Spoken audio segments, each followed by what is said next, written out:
धुळे कृषी उत्पन्न बाजार समिती ही 4 दिवस बंद होती। त्यानंतर आज सर्वाधिक आवक ही कांद्याची झालेली आहे।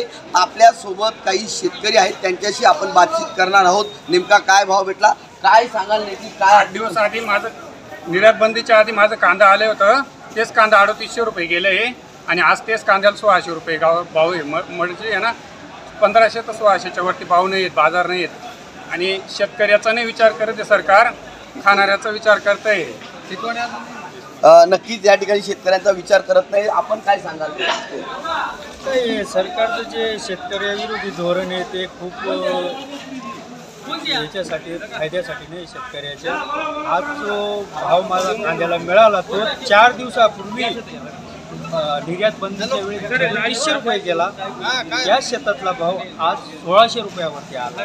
म्हणजे काय नेमकं चाललंय काय या सरकारचं? शेतकऱ्याविरोधीच आहे ना हे सरकार। शेतकऱ्याचा कुठं विचार होतोय? अलीकडं पावसाचा प्रकोप, अवकाळी पाऊस पडतोय, परत आणि यावर्षी पावसाची सरासरी लेवल पण कमी झालेली आहे। याच्यात शेतकरी खूप मरतोय। शेतकऱ्याला कोणी उभं करण्यासाठी काहीतरी योग्य पाऊल उचलेल का नाही उचलेल याचा विचार। आपली मागणी नेमकी काय? आमची मागणी एवढीच आहे की आम्हाला कांद्याचे जे दर घसरले आहेत, निर्यात बंदी उठवली असती तर आम्हालाही 2 पैसे मिळाले असते। एकाच शेतातला माल 4 दिवसापूर्वी जर तुमचा 3800 रुपये जातोय आणि तोच माल जर आज तुमचा 1600 जात होते, किती मोठी घोट आहे शेतकऱ्याला, कशी काय भरून निघेल? नक्कीच आपण काय सांगाल दादा?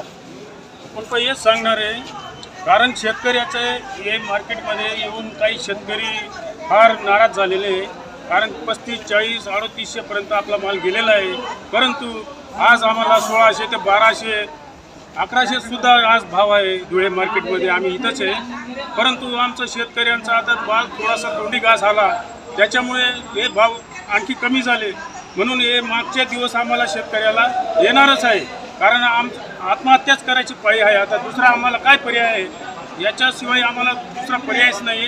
पण यांनी थोडंसं निर्यात चालू केली पाहिजे। सर्व शेतकरी नाराज झालेले आहे, पाऊस नाही आणि पाऊस जर पडला ते गारचा पाऊस पडला, आताच पडला ना पाऊस 15 दिवसापूर्वी, सर्व गार पेट झाले, त्याच्यात मोठं नुकसान झालं।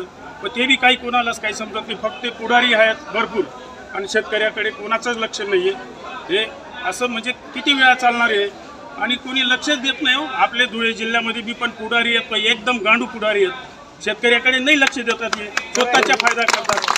हे शेतकरी आत्महत्याच करणार आहे, शेवटी त्यांना पाहिजेच आहे। मागच्या दिवस येणार आहेत आम्हाला। आता बरं झालं होतं काही 2-5 वर्षापासून, पण जे आपले तरुण मुलं म्हणा, शेतकरी कर्जबाजारी म्हणा, यांच्यावर तोच पर्याय आहे। आता काय आहे दुसरं? मग नक्कीच या ठिकाणी शेतकऱ्यांच्या भावना या तीव्र आहेत। कुठल्याही पद्धतीने सरकार या शेतकऱ्यांकडे लक्ष देत नाही, त्यामुळे शेतकऱ्यांना आत्महत्येशिवाय कुठलाही पर्याय उरला नाही असं शेतकऱ्यांचं म्हणणं आहे। त्यामुळे शेतकऱ्यांच्या कांद्याला निर्यात बंदी उठवून भाव द्यावा अशी मागणी धुळ्यातील शेतकऱ्यांनी व्यक्त केली आहे। मनीष मासोळे, TV9 मराठी, धुळे।